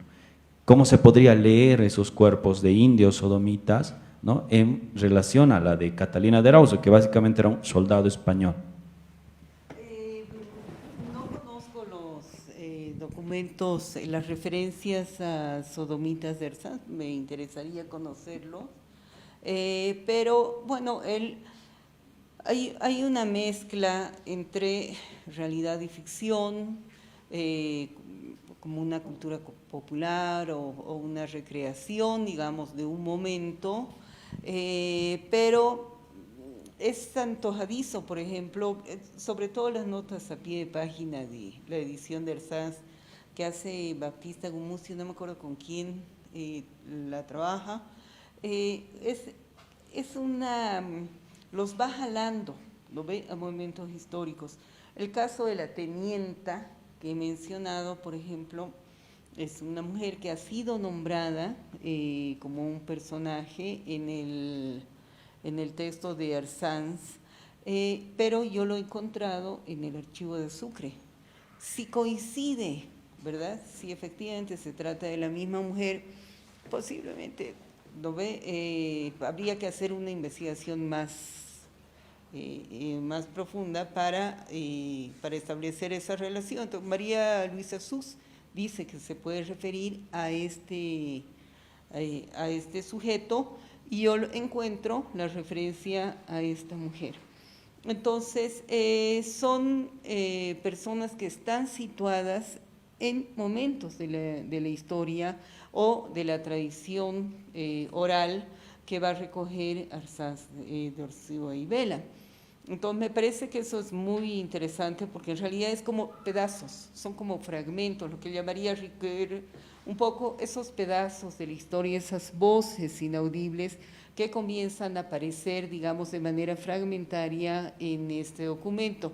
Y efectivamente, en el caso de estas mujeres, estoy pensando en el ejemplo que ha puesto nuestro compañero del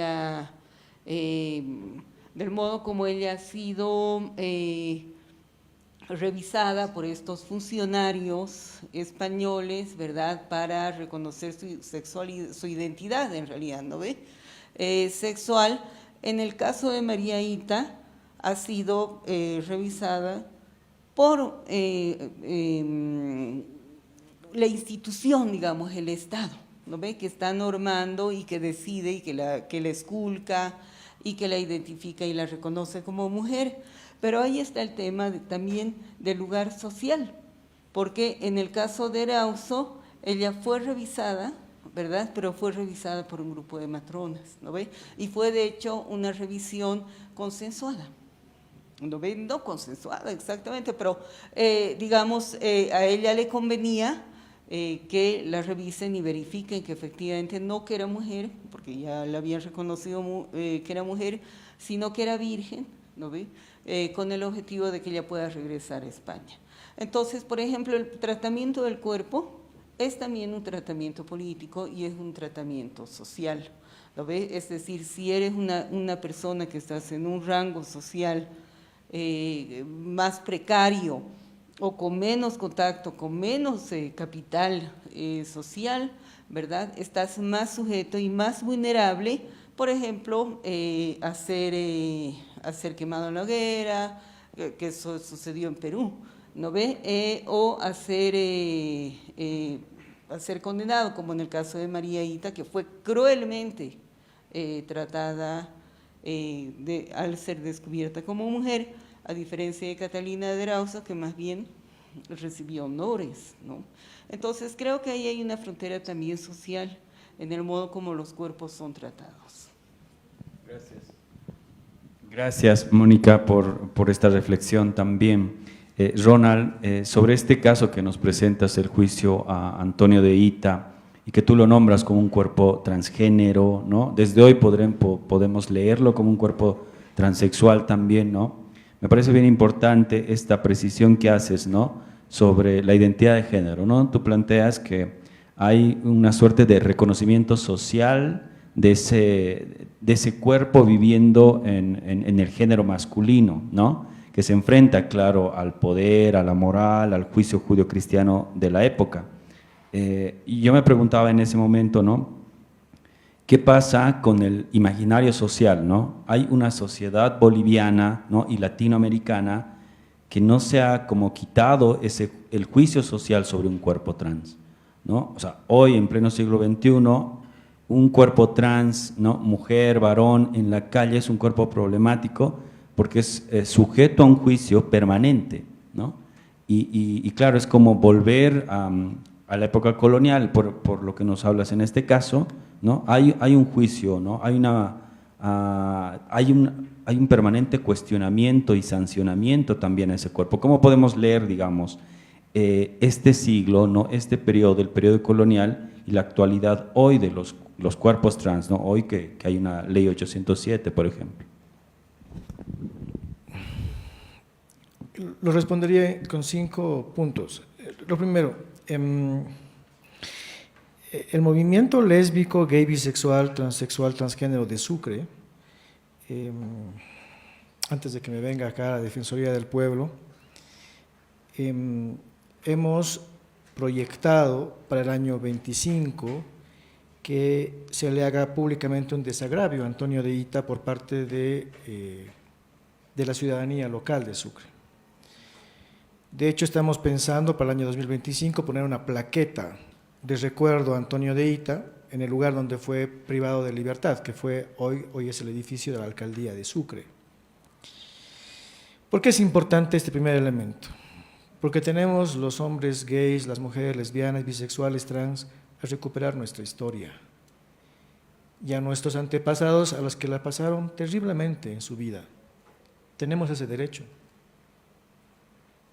Y no vamos a dejar que la mayoría heterosexista nos prive del derecho de recuperar a nuestros ancestros. Antonio de Hita es Antonio de Hita, no es María Leocadia Hita, es Antonio de Hita. Segundo, puedo entender que en el contexto de la época había una diferenciación jurídica que dista mucho del derecho interno boliviano del siglo XXI, XX y XIX. Sino hay un elemento importante, y aquí traigo a colección una anécdota. Cuando inicié el activismo, el año 2004, yo recuerdo que en esos trajines me encontré con algunos testimonios que me acusaban, dado que empecé a hacer visible el trabajo de la diversidad sexual en Sucre, de personas en Sucre que me acusaban de que la homosexualidad había sido traída por el socialismo a Bolivia. Luego me encontré con otras personas que me dijeron que la culpa la tenía MTV y la televisión, como ISAT. Estoy hablando de inicios del 2000. Recientemente me he encontrado con algunas personas que dicen que, bueno, los homosexuales nacemos porque, bueno, algo ha tenido la madre en su gestación.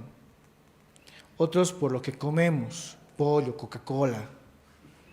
Otros que nos van a decir que nacemos porque es algo irregular. Miren, aquí hay un tema de fondo. Siempre en la historia, la mayoría heterosexual se ha dado el derecho de hacernos autopsia corporal para encontrar si somos normales o anormales. Desde siempre. Por tanto, pensar que antes de 1825 no habían hombres que deseaban y se enamoraban de otros hombres, sería un error, ¿verdad? ¿O es que alguien aquí cree que en la época de 1500 no había otro hombre que quería juntarse con otro hombre, no por placer o como cogía, sino porque quería un proyecto de vida, quería envejecer con ese hombre? ¿Creen que eso pasaba antes? ¿O no pasaba? Pasaba, pues. Porque si no, diríamos que entonces los homosexuales hemos surgido desde el siglo XIX, ¿no ve? Y no, habemos diversidad sexual desde que la humanidad es humanidad. Y estaremos presentes hasta que la humanidad deje de ser humanidad. Y aquí traigo a colación otro tema, en el segundo punto. Yo escuché a Stephen King que decía que en algún momento la humanidad tendría que retirarse de la Tierra e irse a buscar otros planetas para sobrevivir. Seguro va a suceder eso, ustedes y yo no lo vamos a ver. Pero estoy seguro que igual va a haber maricones viajando al espacio. Y colonizando y llevando la bandera a la galaxia Andrómeda, más de paso. El nombre ya lo dice, ¿no? Andrómeda, la calle del Zodiaco. Qué maravilloso. Tercer elemento. Para las personas LGBTI, estas historias son importantes. Por eso es este espacio, porque nos permite encontrar a nuestros ancestros, a aquellas personas que le han jodido la vida, pero que aún así nos han dejado rastros de injusticia para que lo que hoy estamos viviendo entendamos la historia del presente. Y seguro que las próximas generaciones LGBTI tendrán otros problemas que nuestra generación, pero la historia seguirá su curso. Cuarto, es claro que si ahora Antonio de Ita hubiera seguro ido al registro civil para que le cambien su nombre y ya no quererse llamar María Leocadia y decir, soy Antonio Ita. Y quiero que en mi carnet pongan hombre. Y quizás Martina Bilbao y Valverde hubiera cambiado de parecer, le hubiera dicho, en efecto, me estoy casando con un hombre. Y le hubiera vuelto a pedir la mano. Y se hubieran casado de nuevo en el registro civil y hubieran hecho 3 días de matrimonio. ¿Qué has dicho? Y encima sean alteños, con semejantes cajas de cerveza. Esas son las historias que necesitamos recuperar, toda la mariconada de la historia de este país. Por eso yo admiro a Antonio de Ita y yo espero que la próxima vez que ustedes vayan a Sucre, vean la placa de Antonio de Ita en la esquina de la alcaldía, porque esas historias hay que recuperarlas para nuestra memoria colectiva, marica, quegua, queusa, chisu, mariposón, lo que ustedes quieran, pero es nuestra historia, son nuestros antepasados y merecen ser reivindicados. Éxito sería. Gracias. Yasmane, en la reflexión que haces sobre la sexualidad en el periodo colonial, que también la trae, ¿no?, a la mesa Ronald, me llama mucho la atención, ¿no?, esta norma, este control y disciplinamiento de la sexualidad que estaba orientada a la heterosexualidad obligatoria y a la reproducción sobre todo, ¿no? O sea, un matrimonio tenía que ser reconocido como matrimonio en el acto coital y reproductivo del mismo, ¿no? ¿Por qué había esa preocupación en este periodo colonial por ese control y disciplinamiento de la sexualidad? ¿Qué significaba para el poder del reino español, ¿no? Controlar la sexualidad. Y cómo eso, claro, ha repercutido a la cultura, al imaginario social. Hoy no hay una norma que diga, ¿no? Pero hay un imaginario social, ¿no? Que se lee, ¿no? Justamente todo ese control y disciplinamiento. Sí, la mentalidad es un tema que se analiza con pinza. Hay veces cuando, desde la historia, ¿no? Como historiadores analizamos temporalidades, tenemos que entender escritura, tenemos que leer, entender vestimenta, comida, o sea, todo lo que se realiza en ese momento para poder comprender. Y, o sea, es un engranaje, ¿no? Que se va transformando. Me había olvidado el Santo Oficio más todavía, ¿no? Que estaba actuando en nuestro continente en la persecución de estos casos. Y claro, como les decía, también era una cuestión política, económica, ¿no? De imperio frente a los otros imperios. Recordemos que en el siglo XVI está surgiendo también la leyenda negra, ¿no? Y la leyenda negra establecía una España asesina, genocida, ¿no? Entonces tienes que mostrar todo lo contrario, ¿no? Tienes que mostrar una sociedad disciplinada, que sigue las reglas, que tú les controlas hasta lo más mínimo, hasta su vida sexual, ¿no? Entonces, eso más incluso tienes que controlar, ¿no? O su intimidad, perdón, la palabra sería su intimidad, ¿no? Lo que pasa en la alcoba. Entonces, ahí mostramos a una España frente a las otras potencias o los otros imperios que está, o sea, asumiendo el rol de controlar, ¿no? Como tal se refiere.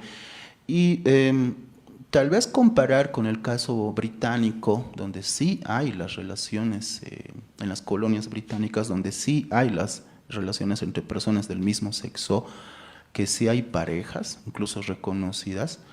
Y un punto que quería, digamos, aquí puntualizar era, a ver, yo encontré en el siglo XVIII el caso, el tema es este, ¿no? O sea, como mujer no accedes ni a herencia, ¿no? Tú eres la única hija, ¿no? Entonces hay mujeres que asumían el rol de hombre, ¿no? Y al asumir el rol de hombre no lo hacían, digamos, porque les gustara, sino porque en ese momento era necesario hacerlo, ¿no? Para que la herencia, ¿no? El apellido se mantuviera. Y no se hacían pescar, ¿no? Eso es lo llamativo. Respecto a tocarles, yo encontré casos en los prostíbulos, o bueno, en las casas públicas, donde incluso se utilizaban elementos hechos de masa, ¿no? Que referían incluso a senos, ¿no? Donde se los colocaban, ¿no? Bueno, eso dicen, ¿no? Como masa se los colocaban. Tal vez a ello que en el siglo XIX se llegó a palpar, ¿no? O sea, esa necesidad de palpar, de determinar si verdaderamente es parte del cuerpo, ¿no? Y respecto a los objetos de placer que utilizaban algunas mujeres, yo también me topaba con hechos en madera, ¿ya? Hechos en hueso, y algunos, eso también yo me ponía a pensar, la nobleza tenía más aparatos sexuales que el resto de la población, ¿ya? Y que utilizaban hombres y también utilizaban mujeres, ¿no? Entonces, quienes transgredían más esta normativa era la nobleza, pero tenían la capacidad de decir, no está pasando nada, ¿no? Entonces, es una realidad compleja, ¿no? Bastante compleja, que ha ido transitando, y es cierto, ¿no? Esto es necesario recordar, ¿no? A las personas, es necesario mostrar a la sociedad que los tiempos en los cuales vivieron son diferentes a los nuestros, ¿no? Y que hoy por hoy más bien podemos, ¿no? Tener un debate sano sin que esté viniendo el Santo Oficio a preguntarnos, ¿has sentido placer? ¿Cómo ha sido? ¿Qué parte has tocado? No, no. Hoy por hoy podemos tener esa capacidad en nuestra privacidad, sobre todo, y de proyectar el respeto, lo más importante, ¿no? Respetarnos unos a otros en cuanto a la identidad que cada uno asuma, ¿no? Y eso es lo diverso de nuestra sociedad, ¿no? Con la cual podemos compartir experiencias y hacer ameno, ¿no? El desarrollo de nuestra humanidad. La historia no juzga, quien juzga es la población, lastimosamente. Pero si le enseñamos a la población que el mundo ha pasado por una serie de problemas feos, horribles, entonces vamos a ser un poco más comprensivos, ¿no? En el presente que vivimos ahora. Muchas gracias. Gracias, Josmane. Igual, si alguien del público tiene una reflexión, un comentario, una pregunta, vamos a... Bueno, buenas noches, un gustazo estar acá. Yo tengo 3 preguntas y un comentario. No sé si los hago en órdenes para cada uno. ¿Sí? ¿Sí? Ya, entonces voy a ir una por una. une por une. Bueno, el primero es como medio una pregunta, y sobre todo es para Moni, para saber más o menos cuál era el uso de adjetivos, ¿no? Que me mencionabas en un momento que una obra, o en una foto, no sé exactamente qué era, se llamaba o la denominaban como cara de pedo. Entonces, no sé si nos podrías comentar un poquito más el uso de adjetivos específicamente en este tipo de obras o escritos para referirse a personas de la población. Gracias. Qué interesante. Se refiere a Catalina de Erauso, al retrato que se hizo de ella, que lo hizo este pintor Hans van der Hamen, cuando este hombre la retrató, no sé dónde fue expuesta, no sé dónde fue expuesto el cuadro, que a propósito casi se quema, está restaurado, y es el único retrato que hay de ella. Y era una época en la que, de hecho, en la España había muchísima tensión entre grupos literarios. Y Lope de Vega, que estaba peleado con Góngora, y Góngora, que era amigo aparentemente de este otro pintor. Bueno, se crean esas tensiones, ¿no? Y justamente estos adjetivos, ¿no? Estas maneras de referirse, digamos, a este tipo, a este cuerpo, por ejemplo, corresponde a esos momentos y esas tensiones sociales.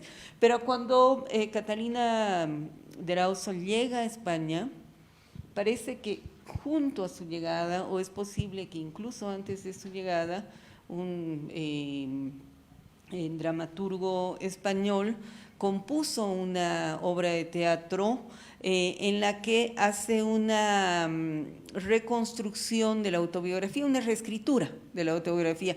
La autobiografía de Catalina de Erauso ha sido reescrita en muchísimas oportunidades, creo que hay como 6 u 8 versiones, en francés, en inglés. Tomás de Quincey, por ejemplo, tiene una versión, pero la versión que hace este escritor español, que además fue inmediatamente puesta a las tablas, es una versión en la que hay un montón de adjetivos también que se refieren a ella. Entonces, por un lado, están, digamos, ciertos discursos que le ensalzan, ¿no ve? Sobre todo en el hecho de que es una mujer que es considerada una especie de heroína, una mujer que ha servido a la corona y entonces que regresa a España con todos los honores y que es reconocida por el rey de España no por el Papa, pero hay una referencia, ¿no? de una afirmación del Papa que dijo: deme otro Erauso y les daré otros 1000 ducados. Ella murió. Ella recibía 500 ducados al año, una vez que regresó a España, como un premio de servicio a la corona, y murió. Justamente hay documentación que hemos encontrado con mi hermana en México, en la que ella está reclamando esa su mesada, o no se llamará mesada, ¿no? Esos envíos anuales, ¿no? Que le correspondían y que la corona le daba. Entonces, ya sea de un lado o sea del otro lado, ¿verdad?